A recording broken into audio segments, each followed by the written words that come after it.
And to that, I can only say hello, good evening, and welcome. I am Samuel Trapp. This is International Flavor. You are listening to Damn Radio, and I'm damn glad you are here. Damn without the N. And I do believe my esteemed brother and colleague Matthew just joined us. I think I got to turn him on, though, or he's got to turn himself on. Are you That there, is Matthew? affirmative. That's affirmative. I am here. Wow. And I think we're sounding. So I have to give you a bit of a preparation at first. So last week when I was listening, there was something between the amounts that we were sounding when the noise came out. You would come out too quiet and I would come out too loud, or vice versa. And it seemed to be affecting what we were hearing. So I definitely want to play with the meters just a little bit and see what we can do. But I'm very glad to have you, and I'm glad that you're here. And so far, at least from the meters, it looks like the sound is coming in okay. How about you say something for a minute and I will shut up and we can hear how you sound. Sorry to do this testing while we're No, supposed to be generating content, but I don't want it to be that's messed up. okay. And I noticed the same thing.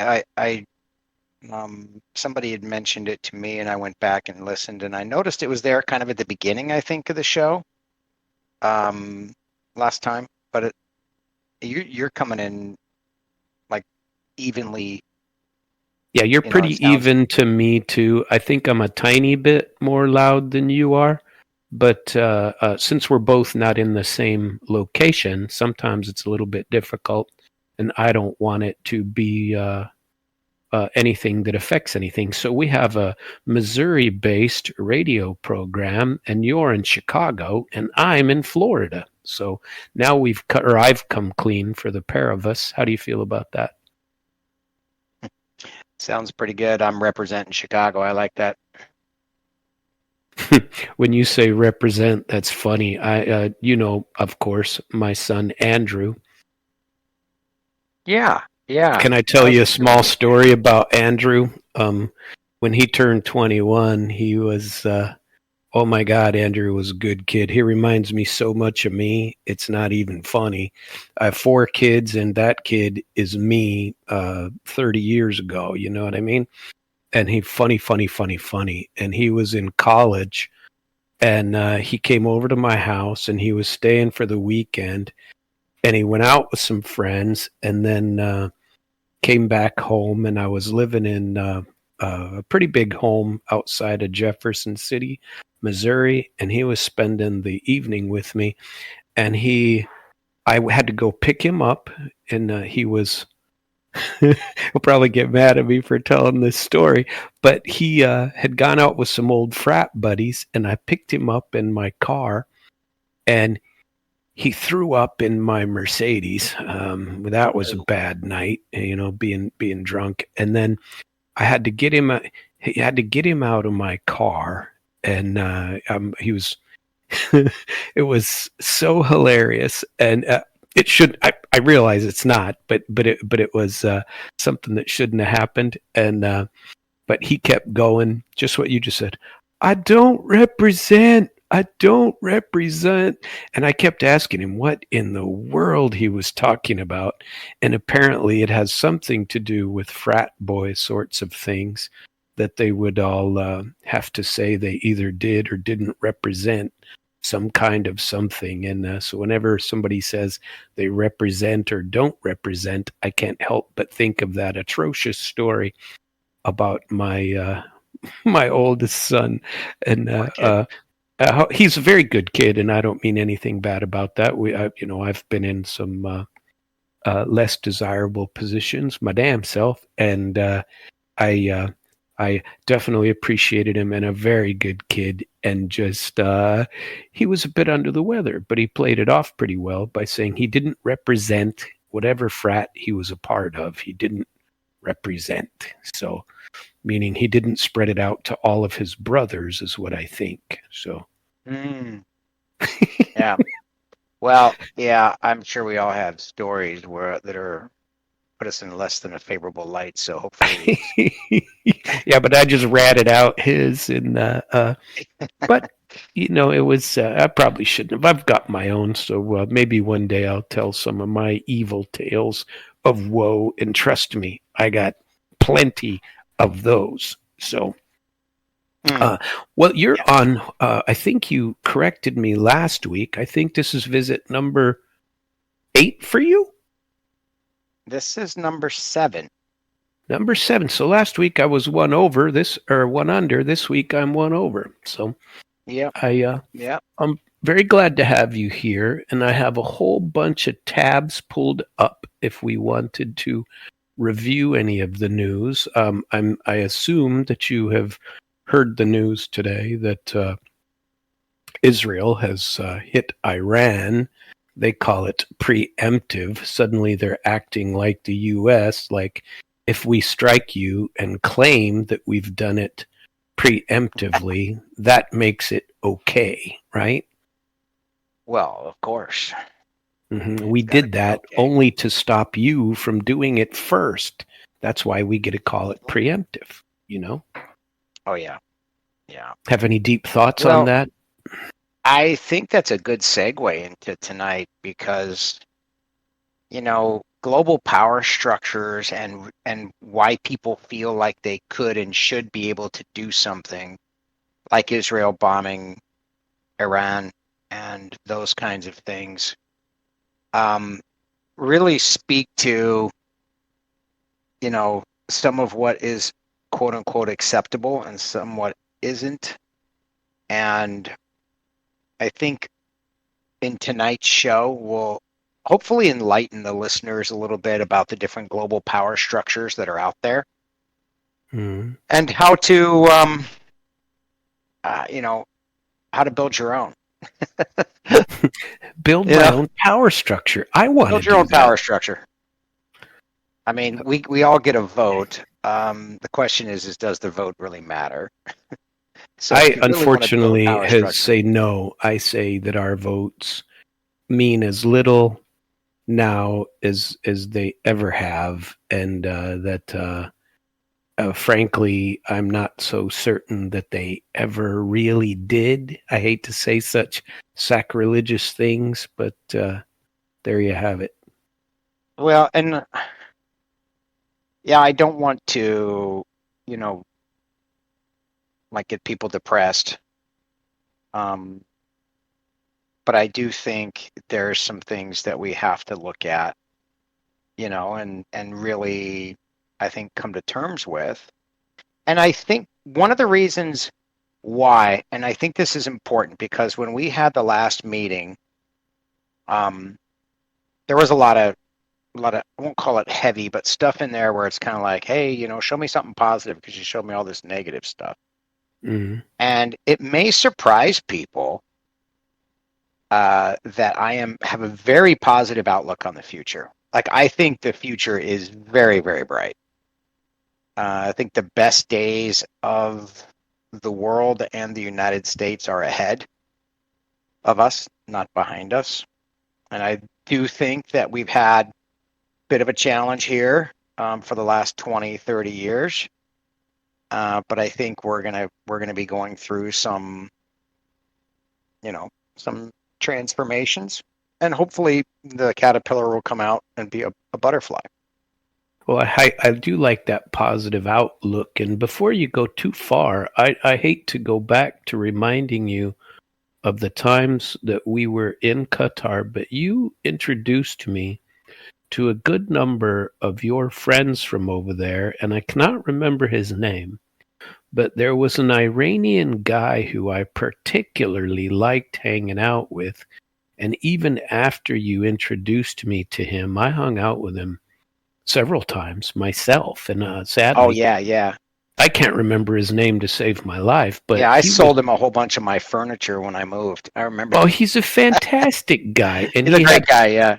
Was it you that I was with, or was it my friend from South Africa, Warren, that we went to some huge building, some huge hotel or another, and there was a very, very nice Iranian guy, And this guy that you introduced me to was there also. And I don't remember if I was meeting him there or if I'd gone for something else and just met him. But you know how on Fridays, all the Westerners would go to those all-day buffets and go out there and have just fantastic food and fantastic meetings of all kinds of Westerners because it was the Sabbath for all the Qataris and they were all doing what they did. And it was, the last day of the week or whatever for them, or the first day, depending on how you look at it. But when I went there, that Iranian guy introduced me to another Iranian who had,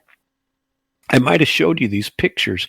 He had like a $500,000 car sitting out there, this Lamborghini, and he let me sit in it and pretend I was driving it. I was like a 12-year-old sitting into it. That's the family I was working for at Hasanesco. Remember the rug on his wall was worth like $480,000. Oh, it's just nuts. It was like over 1,000 years old or some crazy thing. Well, I tried to talk the him original into kings letting of me. Iran. You what? That rug had the original like kings and leaders of Iran on it, and was handmade like from way back in the day. All I know is they were very nice people and would give you the shirt off their back, and they were kind, and they were. And so when you were talking about positivity, it irks me some to have people, you just say the word Iran or you say the word Russia and suddenly, or say the word China even, and we're supposed to have these negative connotations when basically they're all just people also. And, and the core value of all the people is, in my view, generally positive. And if you want to call them guilty of corrupting their own government or their own area of the world, we certainly, as a government and as a close-minded sort of people, are somewhat guilty of doing the same thing. And I only wanted to point that out from the very get-go because you introduced these things to me. Truthfully, my first real experience, especially, I'd been all over Europe and I'd been all over Eastern Europe, but as far as knowing Arabic people and Arabic culture, which certainly now and the Iranians certainly aren't Arab, but yeah. Well, you know what I mean, though, and Turkish even, but I mean that Turkish. That section of the world. And when I went to Uzbekistan and Kazakhstan and Kyrgyzia, it's the exact same. They're Muslim, but not necessarily the Arabic type. And it's but knowing a little bit about the other parts of the world certainly, I think, wakes you up to it. So that's part of the reason I wanted to delve into international flavor and why I really like having you on, because you certainly are probably better versed than me at these things because you've lived in so many parts and I've only traveled to them, Well, thanks for pumping up my ego there. I have been blessed to live in a bunch of different countries. I've lived in 8. And I tend to think, though, that as a family, we have some very interesting, connections around the world. We got several of our wives that are from Latin America, Europe, Russia, some of the Asia. We've got family members from all over the world. And what's interesting, I don't know if you've seen some of the family or some of the people that we're related to, and I think this plays well into what we're going to talk about tonight. But we are related to 36 famous leaders in the world. Not everybody's related all the way back, right? But let me just read off some of these people we're related to. James Madison, Thomas Jefferson, Marie Antoinette, Calvin Wow. Coolidge, Benjamin Harrison, Millard Fillmore, John Quincy Adams. By the way, these last four were all presidents of the United States. Rutherford B. Hayes, President of the United States. Franklin Pierce, President of the United States. Ulysses S. Grant, President of the United States. George Washington, President. James Monroe, President John Adams, President Herbert Hoover, President William Howard Taft, President Franklin D. Roosevelt, President James Garfield, President John Tyler, Queen Victoria of the United Kingdom, President Abraham Lincoln, President Theodore Roosevelt, President Zachary Taylor, President Warren G. Harding, Winston Churchill, William Wow. McKinley, and of course, Andrew Jackson, $20 bill guy. President James Buchanan, James Polk, President. Princess Diana of Wales. Here's my favorite. King Håkon VII, King of Norway, which, I lived in Norway for a couple of years. Yeah. Really love the Håkon family. President Lyndon B. Johnson, President Andrew Johnson, President Richard Nixon, President Harry Truman, and probably my favorite one, President John F. Kennedy. Wow. That's quite a list, isn't it? Yeah, but where'd you come up with it? How did you come up with that list? Actually, I'll send you a link. There's an app you can look at, but our family tree, we go back to the Habsburgs, and they were I remember that. That I powerful, remember. Powerful group for 100 years or so, several hundred years rather. Mm-hmm. The way their connections were, there was I can't remember her name, one of the duchesses that's really was influential and started that group. So tonight's presentation is about global family power, right? Mm-hmm. And episode 1 was the American world order over time. Episode 2 was the Bush family and multi-generational power. So we're gonna highlight some of that because the Bush family is definitely multi-generational power. Episode 3, we talked about conspiracy theories that turned out to be fact, and that was important because it kind of shows some of the things that people were doing. Episode 4 is about globalism. Episode 5 was about 9/11 pivots, like things that we pivoted from or to because of 9/11. And last episode 6, was about social breakdown and why you need to be worried about more about your community than you do about the rest of the world. And the answer there was, it's simple. You live with and work around those people, right? So you need to really be mindful. Let me jump into something that may seem unrelated. And I've got several topics that may seem unrelated, but I think you'll see how we weave these together. But let's talk about Gavin Newsom for just a minute. Mm-hmm. Okay. Have you ever seen the Newsom family tree? No. I don't like the guy, and I don't know why. I just don't. He is somewhat he seems offensive forced on us, to me. doesn't he? He's just offensive. No matter how you slice it, and he seems like he's trying too hard. So let me tell you about 4 families. Okay, so think of 4 families and 3 generations in those families. And we're going to just talk about these. These are Bay Area, so San Francisco Bay. We're going to talk about these 4 families: the Browns, the Newsoms, the Pelosi's, probably recognize them, Mm-hmm.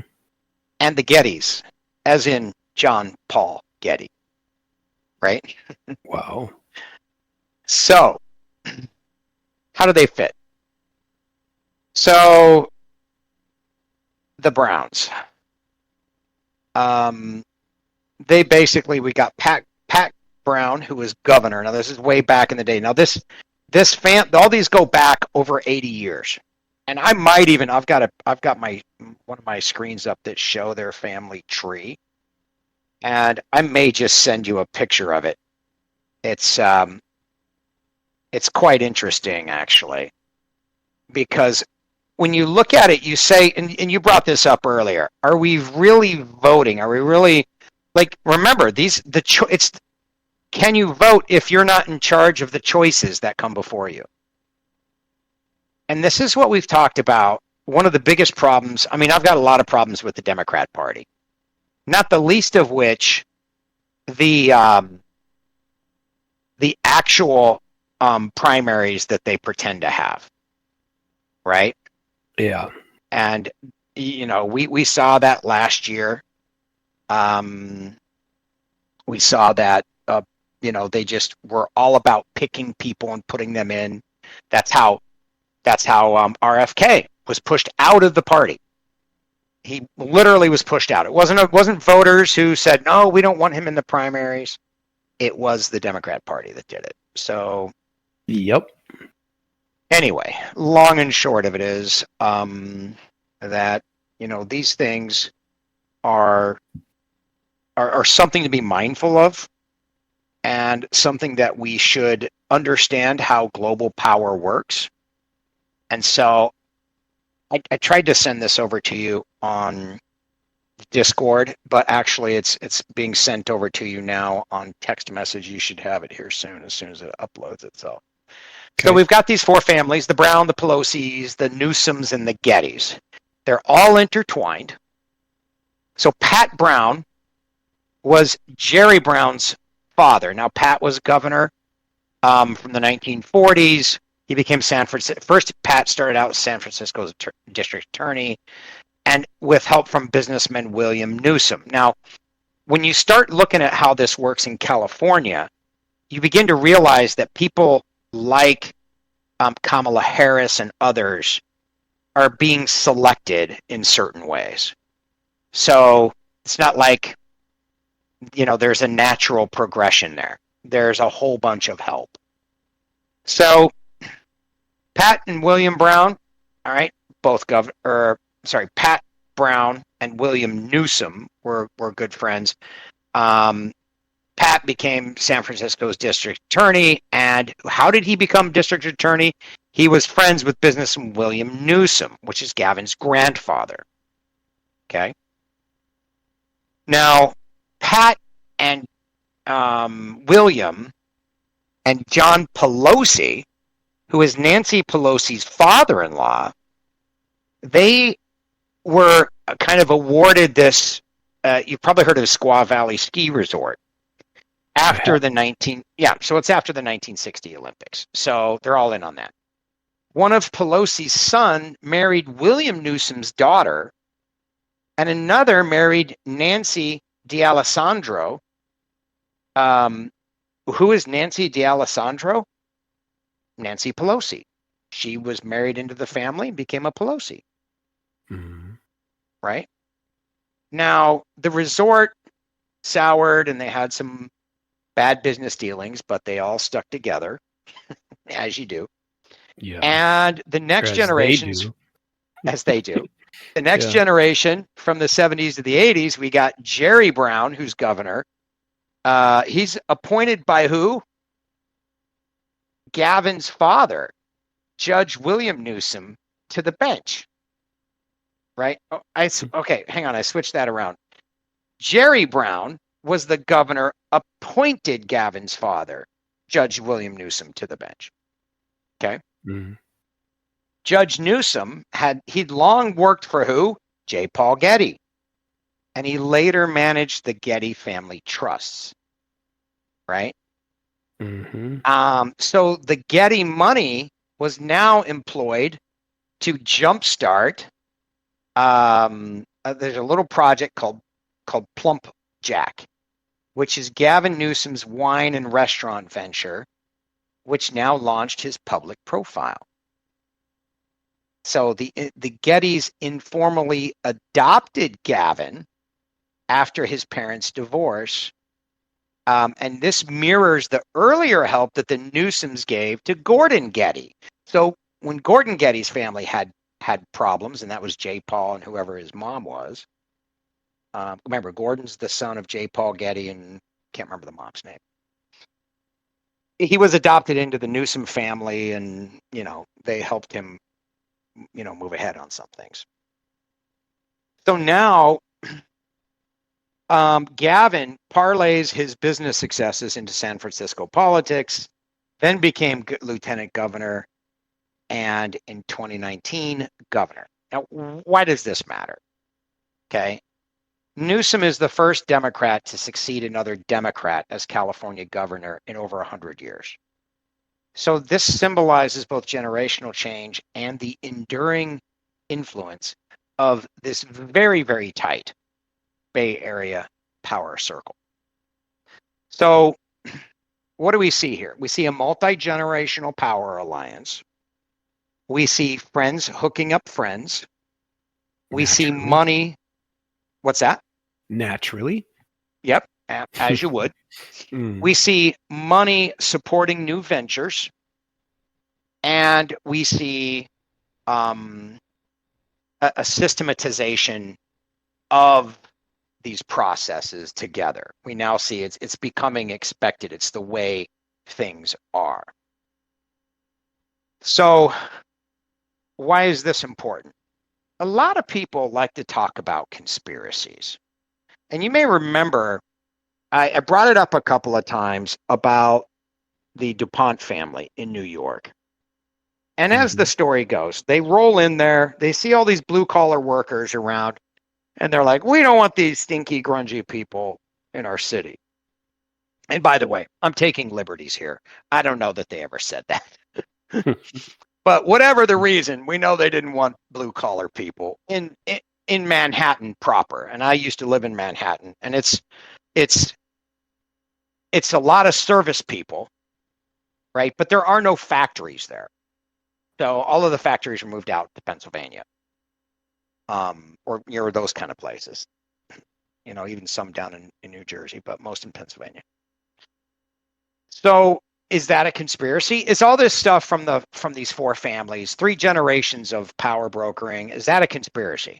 Or is that just, hey, I'm going to hook you up, you hook me up, and we need somebody to keep the money going. We need to protect our investments. And oh, by the way, we know that the average politician in Washington has about a 270% rate of return on their investments. Right? Yeah, no doubt. And some of that I'm sure is getting inside information, but some of it is just like, hey, J. Paul, we're going to come up with a contract for mineral deposits in Nevada and Montana and all those areas out west. Why don't you go ahead and set up a company and, we'll invest in it, or we'll invest in one of your companies, whatever. So it's almost like they know before it ever even becomes an opportunity to be, something that hits the stock market. That's the other thing, right? Right. So that's just one family. Now, some of the big power brokering families, the Bush family, and their structure is a little bit different. We'll go into that tonight. We got the Bush family. We've got the Rockefellers. And we've got, obviously, the Newsoms and Pelosi's, those 4 families out there. The Clintons have started this. They obviously tried keeping power around. But they're, I think we've said this in a couple of different episodes, that George H. Bush is the one who mentored Bill Clinton. And you'll notice that in the Bush way of thinking, that that they tried to make sure they were covering both sides of the aisle. They had a big mission, and they didn't want it to go south, and they wanted it, I believe, more believable. So those are just some of the families, right, that we're talking about. Let me pivot for a second, because we talked about, famous families. We talked about how to keep these dynasties going, those kind of things. Just we touched on that as far as something we'll get to. But let's go back a minute. How did the Bilderberg Group get started? Who are the Bilderberg Group? Well, that's a good question. I'm glad Because I came up with it. the Bilderberg Group is basically a collection of wealthy / influential people that get together every year in different places. And if you look on Wikipedia, you can find out what they want you to know. They use the Chatham House rules. So there's nothing ever written. You're not allowed to take notes while you're there. You are only allowed to be there upon invitation. And what is it? It's basically, I think every year they have like 140 people that show up, and every certain nations have to send people. And this is what's interesting, because we've got this coming up here in this week. It's here on the 15th. What is today? 12th? 3 days from now. Today's the 12th all day. Yeah. So this is I think it's a 5-day program, or maybe it's 3. I can't remember. Mm. So let's take a look at what the Bilderberg Group, or how it was founded, what it does, and the published contents of it. So there was a Polish exile diplomat by the name of Joseph Redinger, and he persuaded Prince Bernhard of the Netherlands. Now remember, the Netherlands was the great power that was then succeeded by the British, and then we succeeded the British. Mm. So this is 1954, though. This is recent. It was already during the American World Order. And so this Joseph Redinger persuaded Prince Bernhard of the Netherlands, former Belgian Prime Minister Paul van Zeeland, and Unilever chair Paul Ridgkins. And what he did is he persuaded them that the rising post-war anti-Americanism in Europe threatened Western unity. So there was a bunch of anti-Americanism in Europe after World War II. And into the 1950s, it was like, hey, who are these guys? Why are they getting power? Yada, yada, yada. So this sounds pretty good, right? Like, hey, we got to be unified with the U.S. Now, remember, the very first thing we showed on the American World Order over time was we talked about the books by Ray Dalio and the video where he shows the rise and fall of nations. And what Europe is essentially doing here is they're saying, hey, we got to tie our future to the American future. Like, what are we going to do on our own, kind of thing. So he drafted the idea of a private Atlantic Conference, is what he called it. So Bernhard was Prince of the Netherlands. He supplied the royal prestige. Van Zeeland of the Brussels network. So he had some of this backing of like the Belgian groups and stuff that had been in power. And guess who else was a part of this formation? The CIA. Surprise, surprise. Yeah, nothing fishy about that. Via Walter Bedell Smith. So by the way, this Walter Smith helped put together the first U.S. guest list. And the inaugural meeting was held the 29th of May, 1954 in the Hotel de Bilderberg in Oosterbeek, the Netherlands. So, why is that important? Well, who helped create the CIA? Who had a hand in that? The Bush family, who was secretly deeply involved in the CIA from the 1950s through the 1970s, the Bush family, including when George H. Bush became the secretary of the CIA, or the director of the CIA, I guess they call it, under Ford, right? So what you're starting to see here, I just want to call this out, is the same pattern that we saw with Gavin Newsom's family and all these folks, where they're all connecting to each other. And, you know, again, is this conspiracy? I would say no. It's world shaping. It's engineering, social engineering. So do you remember the guy who, I can't remember his name, who wanted to build the tallest building in the United States down in Oklahoma City? Have you heard of that? I remember that occurring, but I don't remember who that was. I mean, it's several $1 billion, right? So he's trying to engineer Oklahoma City to be something big in the future. Is that wrong? I don't know, right? I mean, but this is why it's so important for all of us to study, right? Is we've got to get into this and understand how power happens, and that we need to do more than just watch the news cycle and go, yeah, I'm a Democrat. Yeah, I'm a Republican. Oh, you know, I mean, it's nonsense. It's nonsense. Well, so what do you know what the legal definition of civil conspiracy is? No, I don't. Tell me. There really isn't one, because there's not a code or a single statute, but basically the courts get to interpret it.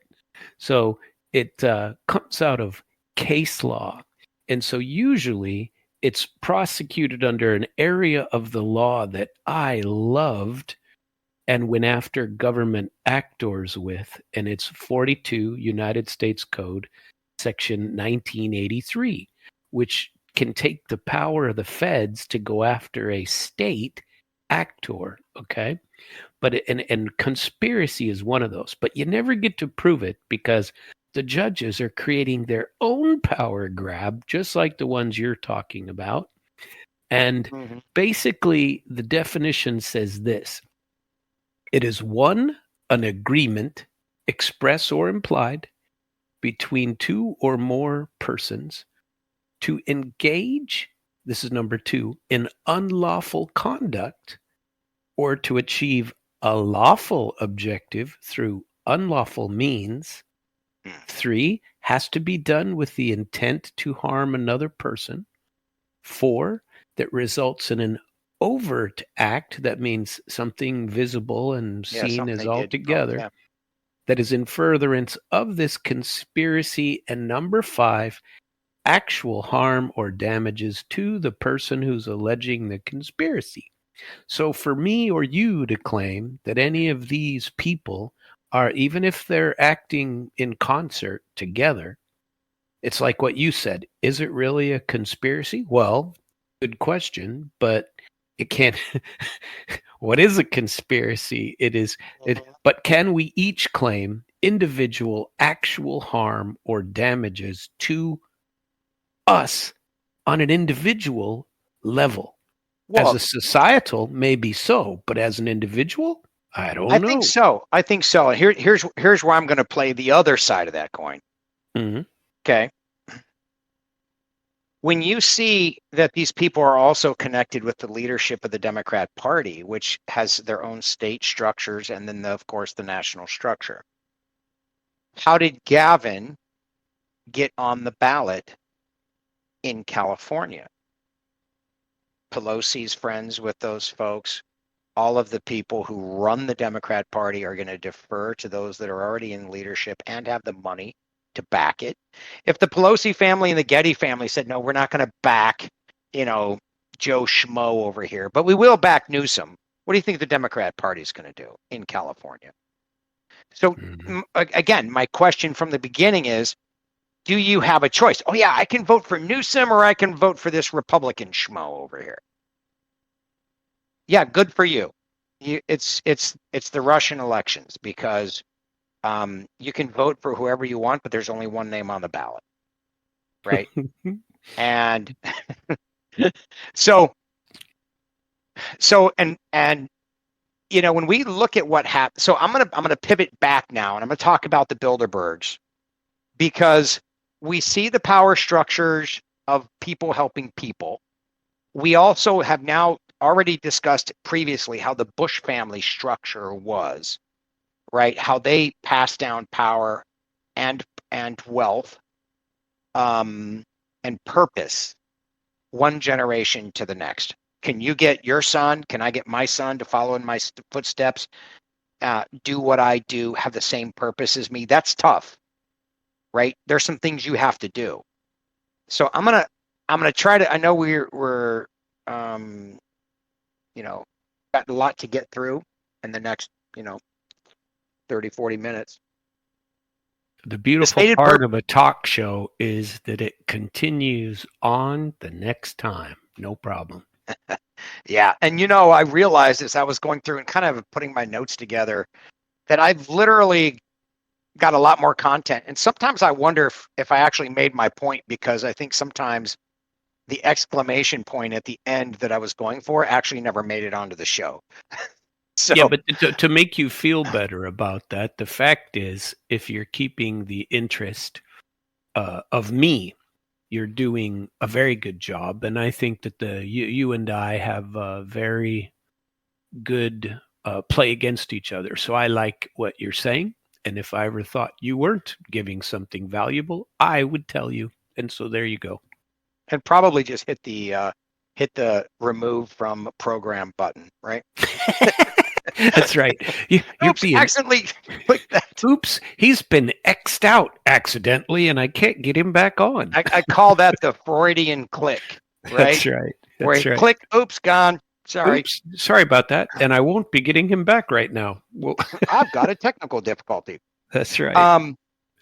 So what is this? What was the stated purpose? Okay, so we've got we got some power, right? You think about Unilever was a big deal back in the day, right? So we've got these companies that have money. We've got Belgian influence. We've got the Prince Bernhard of the Netherlands. We've got this Polish exile guy, Josef, and the CIA. The real question that people are like, well, how did these guys come together is the real question.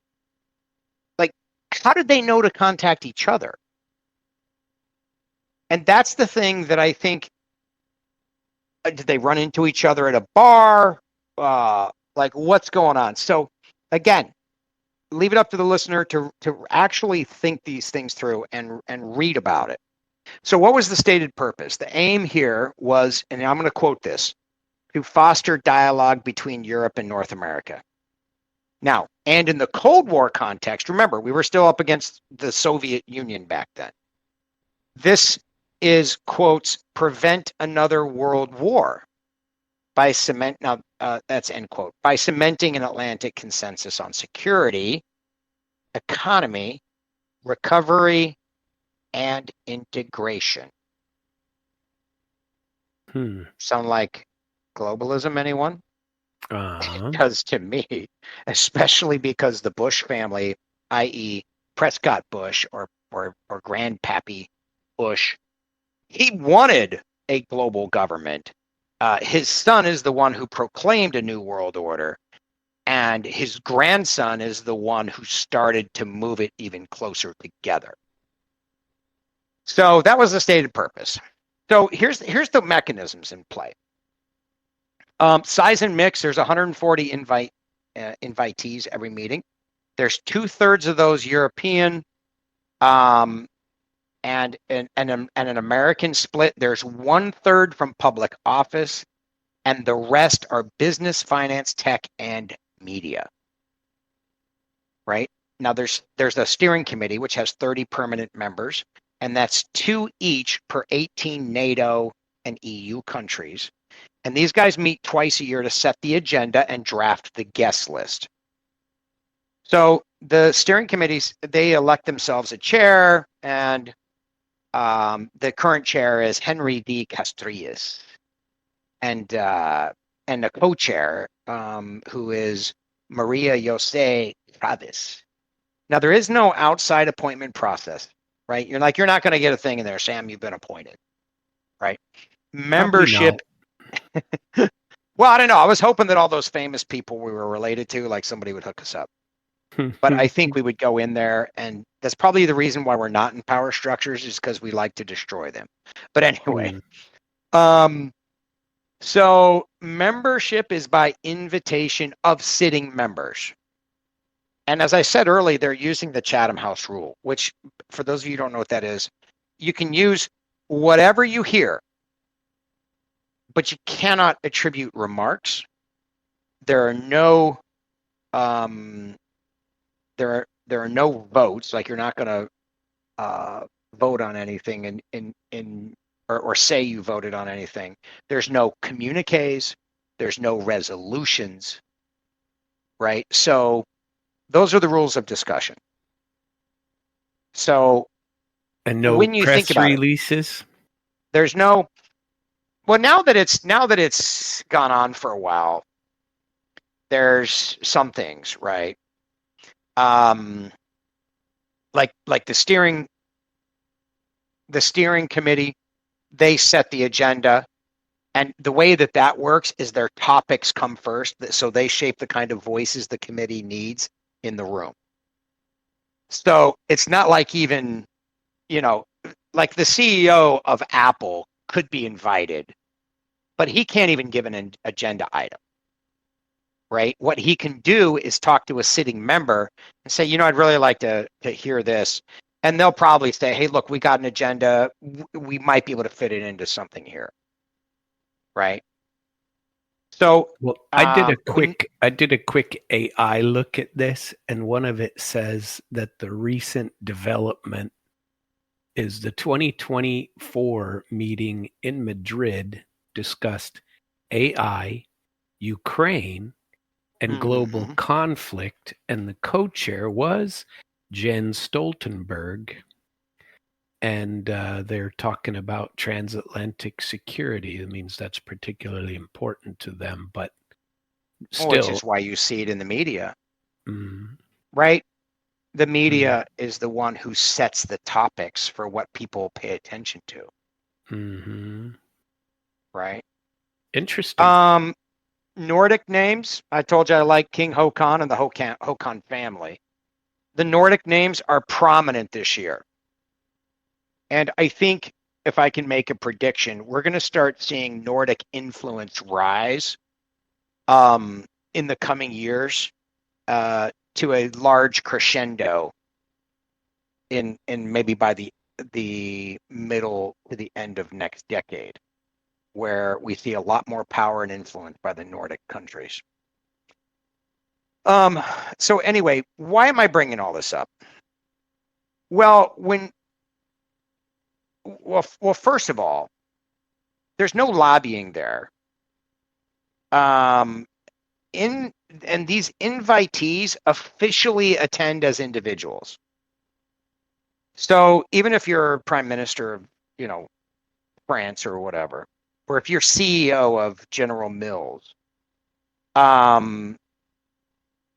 like you're still attending as an individual, which is important for this group, because they want you to be able to not have to answer to any other structure.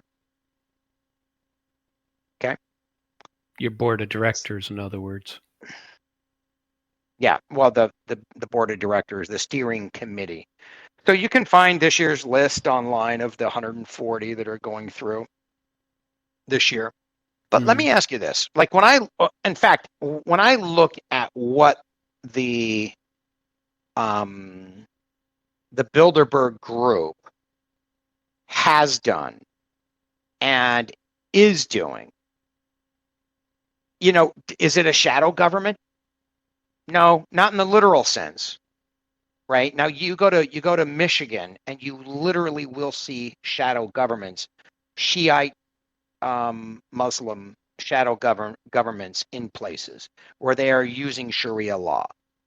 and they could care less what the police do. They're going to go out and exact justice their way, right? So it's not a literal shadow government. However, it can and is very, very highly influential. So, like, you're never going to see a policy that comes out of there and says Bilderberg approved, right? I'm using Bilderberg approved toothpaste, right? None of that's ever going to happen.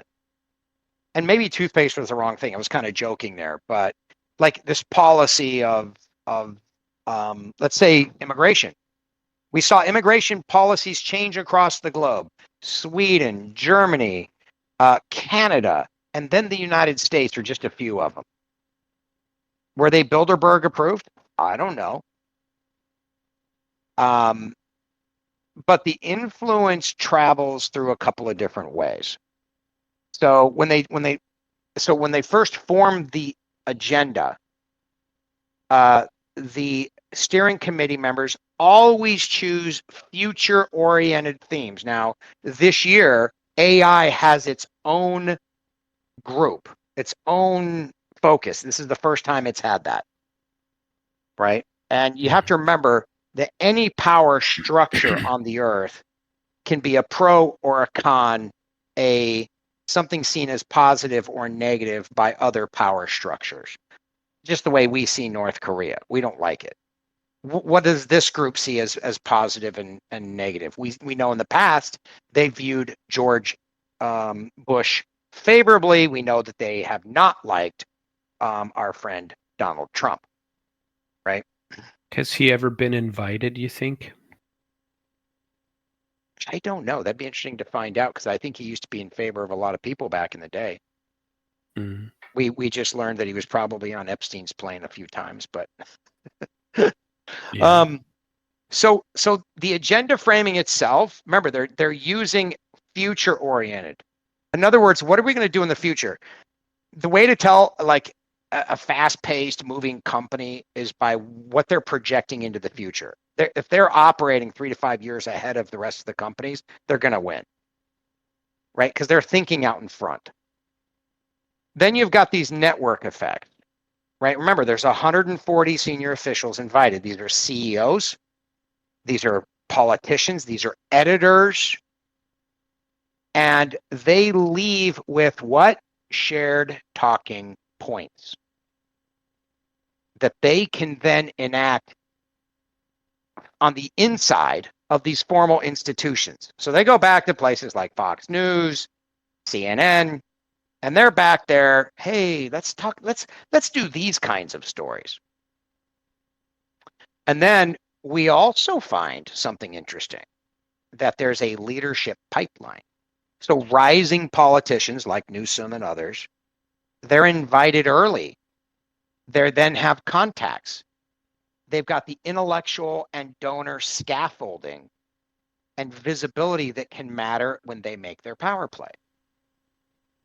And I'm going to list a fourth one. The informal networks. We talked about network effects of what they normally do, where they have officials and CEOs. But what about the Rockefellers and the Newsom, those four families that make up the Newsom group, right? The Bush family. They're not only sending people there, but they're most of the time having seats on the board. And they're also parts of other groups.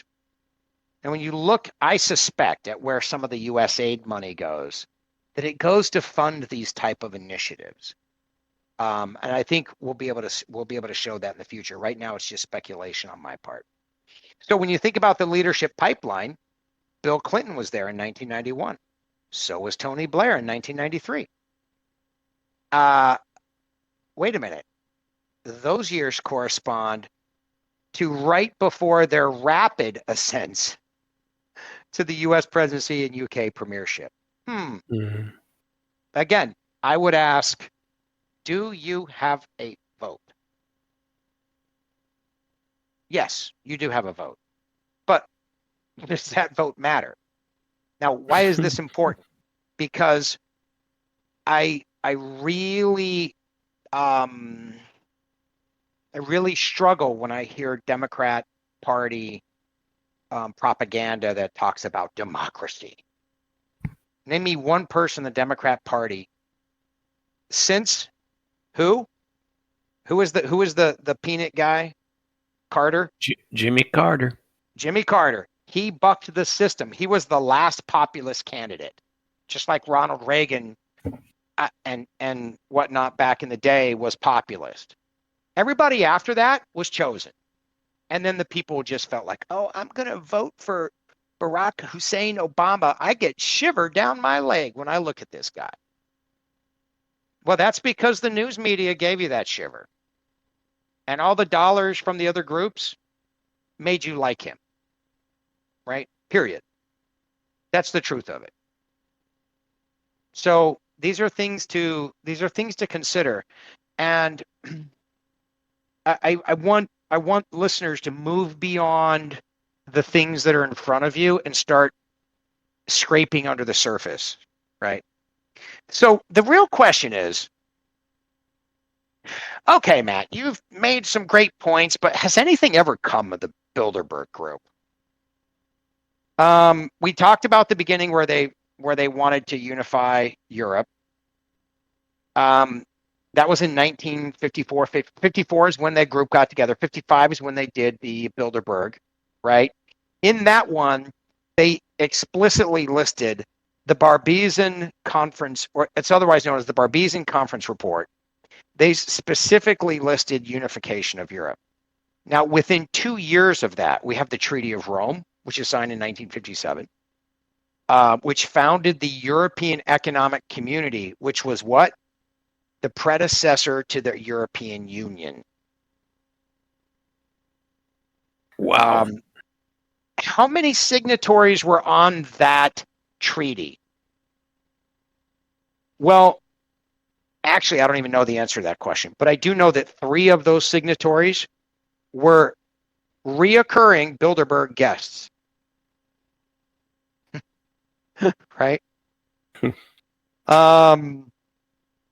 Now remember, it also shows this report shows early consensus that a common market was the best answer to Soviet pressure. And they started pushing integration then. So they're like, hey, we're going to be a common force against Soviet pressure. Great. Perfect. I'm clapping here. What about when we talk about the topic at Bilderberg? The topic at Bilderberg in both 91 and 93 was the grooming of future leaders. Shortly thereafter, like I said, Clinton's elected in 92, Blair is elected in 90. He's elected labor leader in 94, became the prime minister in 97. Right. Then we end up with something happened in 2013, which was interesting. There was a free trade focus. And the question they asked at Bilderberg was, can the U.S. and Europe grow faster and create jobs? Now, 5 months later, just 5 months later, the Obama administration and the European Union launched negotiations for the TTIP mega trade deal. And this is something that this is a comprehensive trade pact. Remember, everybody rips on Trump. Oh, he's completely changing to trade. Oh, nobody has ever done that before. Clinton, Obama, Bush. And these people lose their minds. Why? Because they have no idea what their leaders did before. Right? Now, so the last 6 years, from 2018 to 2024,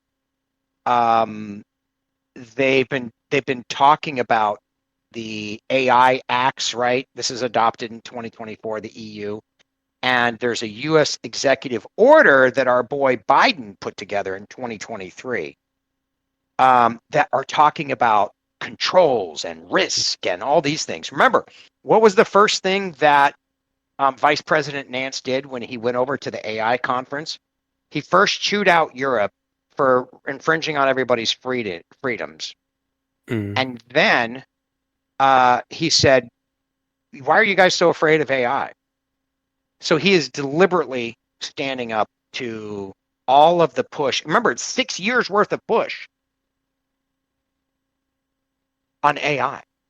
That speech of his is still one of my favorites that he gave at the Munich Security Conference. And that was the best one since Vladimir Putin in 2007, who did a very, very similar thing that year. Yeah, and check this out. Check this out. Speaking of Vladimir Putin, from 2022 to 24, it won't be any surprise to you that NATO members were in attendance. Like we said, there's 18 member nations that each have 2 people that go, right? So they've got a significant representation just in that NATO group that go to Bilderberg each year. So what are we doing? We're surging artillery shells and air defense immediately. The ES and EU pick identical 155 millimeter replenishment targets. So we're saying we're going to do 155. They're going to do 155. We're standardizing the approach so that we can get more weapons out there, right? And we also helped these commanders and defense CEOs help to align the procurement assumptions before formal NATO decisions. What does that mean? I'll tell you what it means. It means, hey, we all know we're going to need some weapons. Let's tee this up so that certain companies are going to get this. And oh, by the way, Nancy, why don't you go ahead and invest in that company? Like I invested in Palantir when it was at $14. I don't know what it was today, but it jumped up to like 100 and something. Palantir is and so is DeepMind, by the way. So is Anthropic. Those CEOs have all attended Bilderberg. Palantir is a major defense AI provider. Okay. So my point here is that this is not like what happens. The people in the public, they know something's there, and you said it yourself. Something's not right. Like I feel like there's something with Gavin Newsom. Yeah, you do, because you feel like there's a little hand, like he's a marionette, right? Like he's being puppeted somewhere, like there's more behind the scenes, and it's true. But if you really want to look at what it is, you need to dive into things like this. Because then it's not like what the biggest problem we have when we talk to people, and by the way, not to rip on just the Democrat Party out there, but this tends to be a big deal in the Democrat Party right now. You can't say anything to them about behind the scenes stuff without them going, it's a conspiracy theory. Well, how exactly do you think politics works? Like, it's people getting together, deciding on what they want to do. Well, what does that getting together look like? Sometimes it's at a bar in D.C. And sometimes it's both Democrats and Republicans. And sometimes they're all part of like a different club, like we say with Gavin Newsom. He's in his family. Obviously, there's a whole bunch of different stuff there. He got the money for his wineries from the Getty family. Gee, nothing to see here. Right? So, kind of, talked about this in a less than favorable light. So what does it really mean for you, though, as the average person? Well, let's talk about how your world works and how you see power. Your world works. You get married, have kids. You've got the American dream. You got a nice little house, picket fence. You got a job.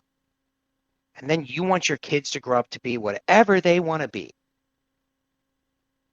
And then they may become a liberal, they may become a conservative, they may become a truck driver or a school teacher or whatever, and you're just happy as a clam.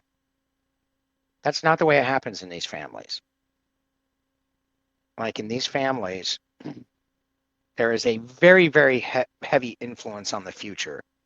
And you better rise to it, and you better be a part of it, and you better toe the family line. Period. Like the Bush family, when I say they've maintained generational wealth, that's huge in and of itself. Multi-generational power between 3 generations, and we don't know what the Bush daughters are doing now, but we know they're probably, whoever their husbands and all that stuff are going to, end up somewhere. And the third one is purpose. How do you convey purpose to your kids and have them follow it? That's a whole different ballgame. Now we see in the Bush family that where it says, that book that came out, Family of Secrets, we see that they have certain family traditions that they pass down. They have expectations. You're going to do this, or you're going to get zero money and probably wake up dead in a ditch somewhere. Right? You're going to do this and like it. Of necessity, there's secrecy. Of necessity, there's family stories that are passed down. Of necessity, there's also power plays between some of these bigger families. And then there's alliances and deals made. And if we look at it just from the family perspective, and let's say the Newsoms and the Bushes, just let's say those two, that's enough. And if we have the third one being the Bilderberg, and then if you consider groups like the Rockefellers and these types of people, that's a big deal. Who is it that's saying we don't need oligarchs? It's the people who are oligarchs. But who are they pointing to? Yeah. And they're pointing to the Elon Musks of the world. Who? Because they have a few billion less than him, but that's all. They still got billions and billions, but a little bit less than Elon Musk. But why do they fear him? Because he's not of the same power and purpose they are. Period. Did last night on my show, and I don't know if you know this or not, but last night I talked about, because Russia had what they called and it went on for 2 days, the 9th and the 10th of June in Moscow, called Future Forum 2050. And Elon Musk's dad was there. And he was prominently featured in many of the Russian talk shows. To bring him in. Well, they're doing something, because whether he was invited or how he was invited, now Russia is trying to do something, whether similar or not, I don't know. But JR and I have a little bit of JR's the founder of the Feast, as it were, on Damn Radio, where we house international flavor. And he and I have a small disagreement about what I feel is an important inroad into non-hegemony of the West and the U.S., and that is called BRICS. And so several things are going on the other side of the world, where in Russia, on a frequent basis, they have 100 countries get together, and they're doing it. It's not necessarily quietly, but over here, nobody pays attention to any of the things that they are doing, or they downplay the events completely as if they aren't occurring. And so JR says BRICS will go on, I forget how he put it the other day. He said BRICS will go on the ash heap of history, where I seem to think a little bit on the other side. And it is very interesting to me, because they are building a companion structure, and they say it outright. I went to the BRICS conference last year in Kazan, Russia. I know you know that, but they say it completely different as well. They say we aren't creating something in competition with the United Nations, but as an alternative structure that isn't unipolar. You know all about the huge global dispute between the unipolar, meaning Western dominated, which is some of the things you're talking about right here, versus the China, Russia, Iran people of the world who are, we will work together as long as it is in our mutual interest, but we will not dictate what you as a sovereign country can do.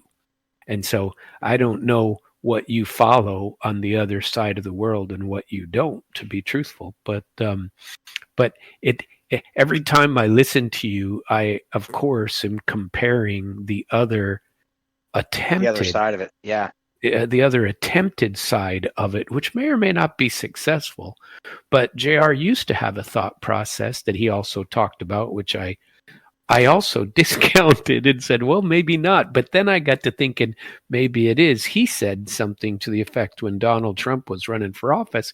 He said, well, I kind of think that it's a possibility that there is something between the triumvirate of Xi Jinping, Vladimir Putin, Donald Trump that is really anti-deep state is what.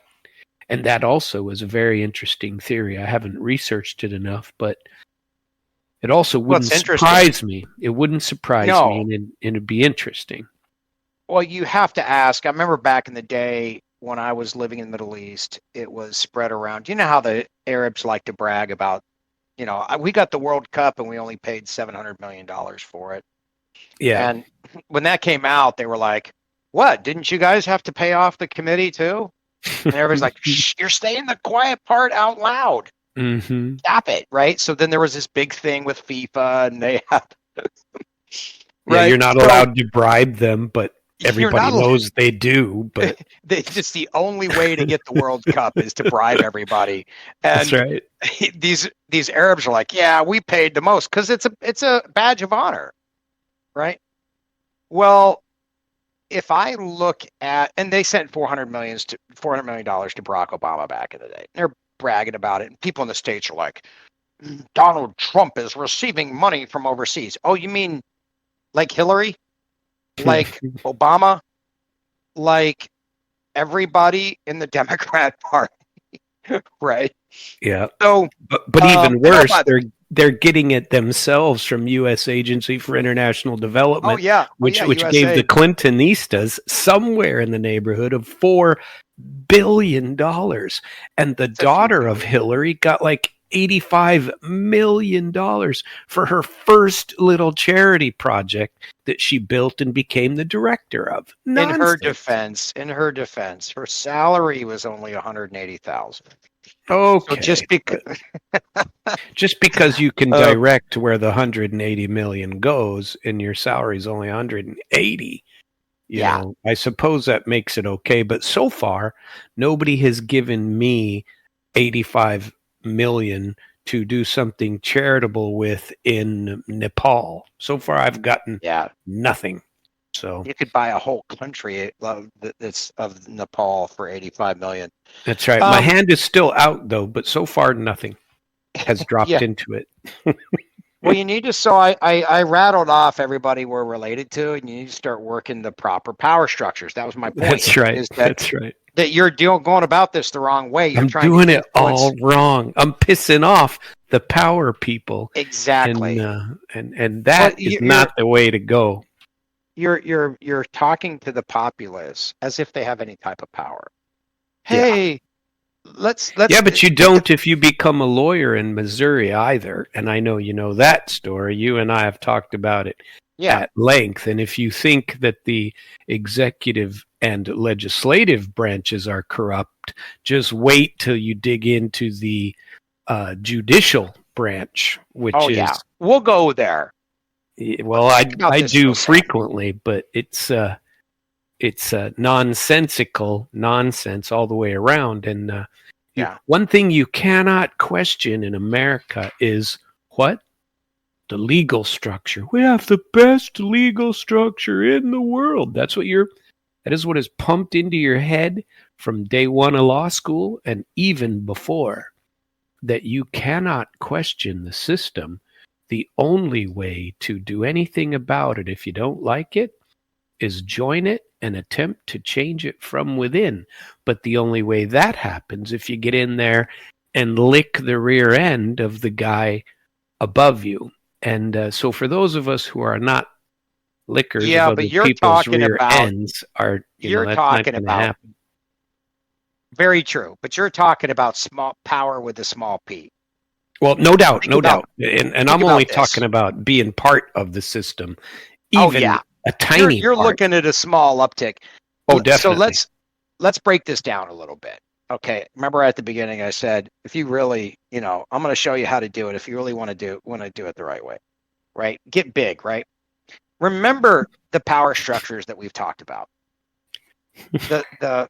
The four families over 3 generations in California. We talked about the Bushes in a previous one and how they maintain power and prestige. We talked about the Bilderbergs ad nauseum, right? Yeah. And when you think about where power is it with the people? Maybe, right? But you've got to have money.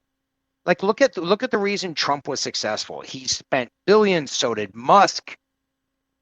They brought all of their influence to bear against a system, including very outspoken Bilderberg wannabes in Europe that had vowed that Trump would not be president. Mm-hmm. So let's take this example. You and I are on here. We're on a podcast. We're talking to the people. Let's change things. We're populist, right?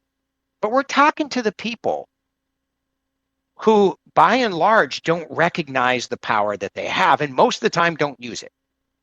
Like we still got a whole bunch of people out there that have no idea that Biden was chosen for them, just as any of the other Democrats were. That their entire primaries were false over the last 3 election cycles, including when our populist candidate Bernie Sanders was angry because Barack Obama basically screwed him over in the primaries. Nobody studies that. So when we think about, here's you and I focusing on the people. Come on, we can do this. Learn stuff and then do stuff, right?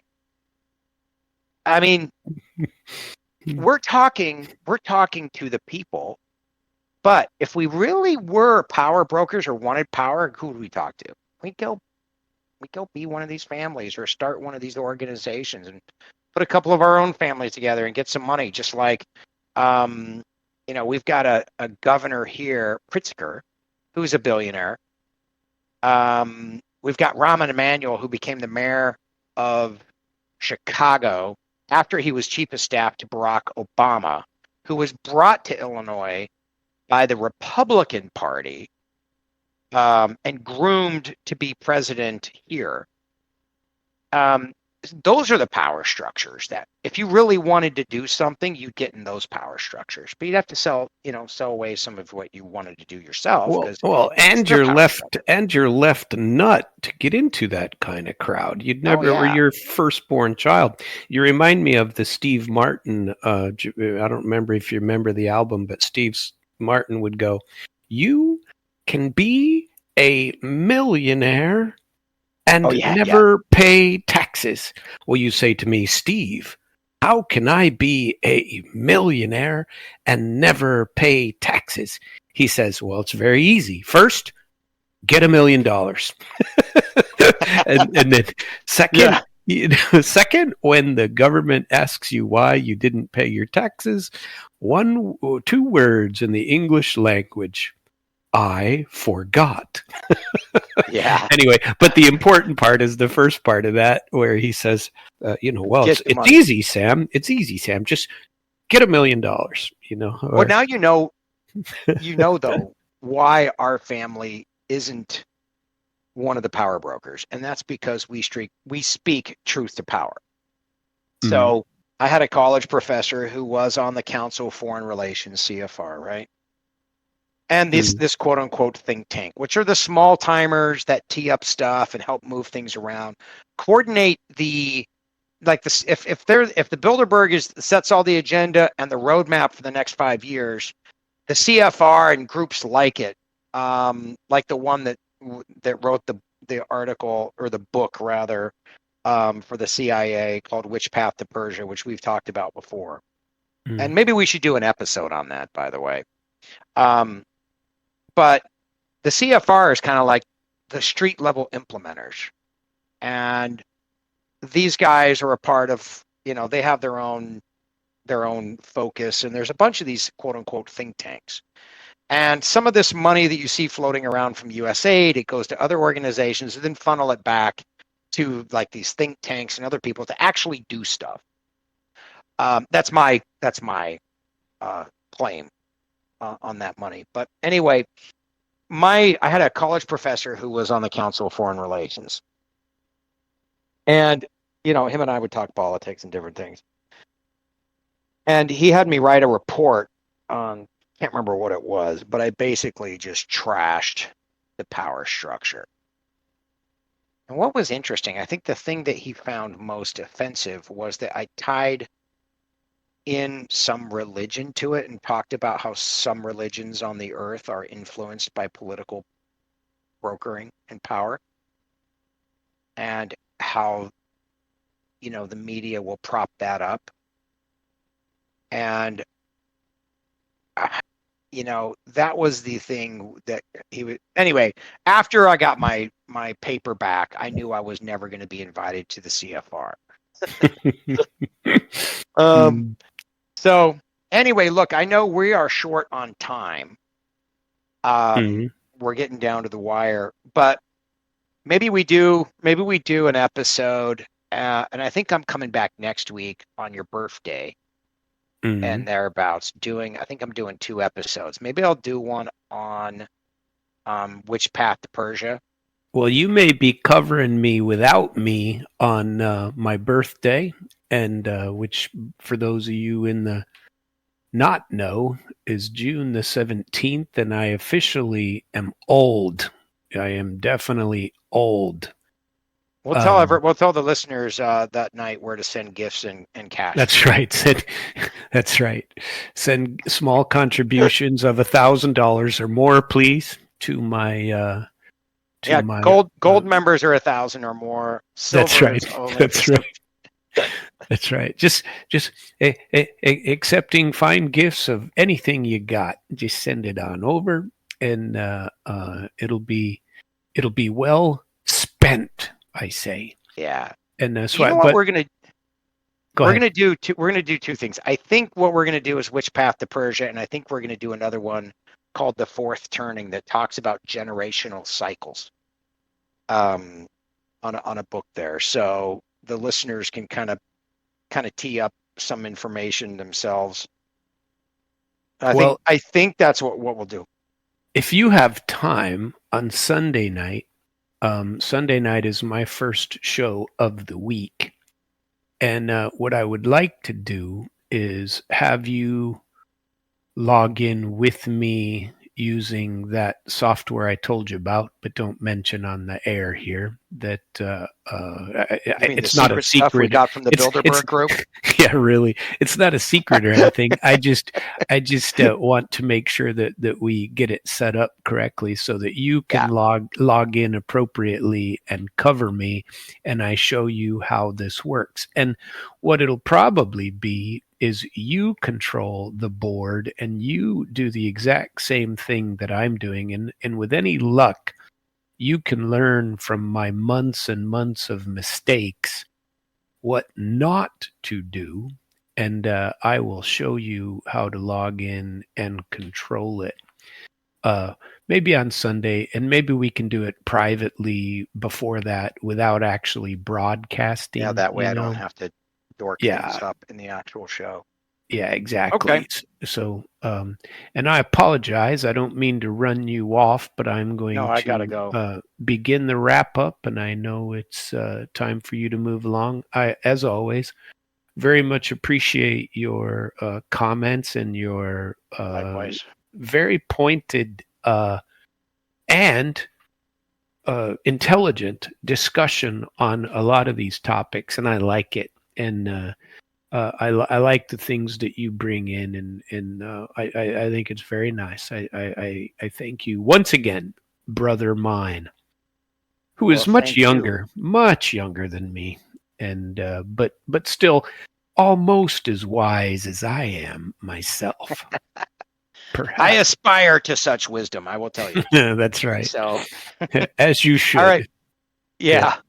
All right. I'll let you go. Thank you. And I'll look forward to seeing you Sunday. All right. See you later. Yep. Bye. And there he goes. He has left us, and we shall continue on. We only have a couple of minutes, and I wanted to just make sure that everything ended correctly and tell you some of the things that we have coming up. This is my last show of the week. I come back to you again on Sunday.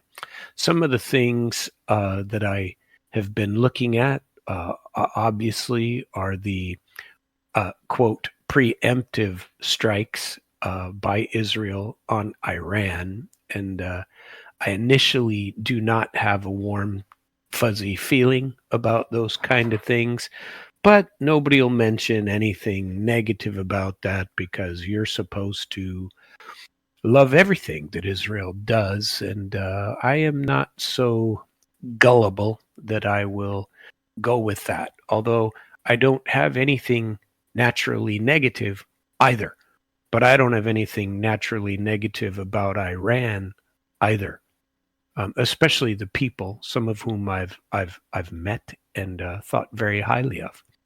I do intend to talk about something that's called Spies and Ties, which is it's the quiet war for Russia's business elites, meaning they're oligarchs and who gets to control them and how. I want to talk about France and Africa and current events that are coming up there. I want to go especially into what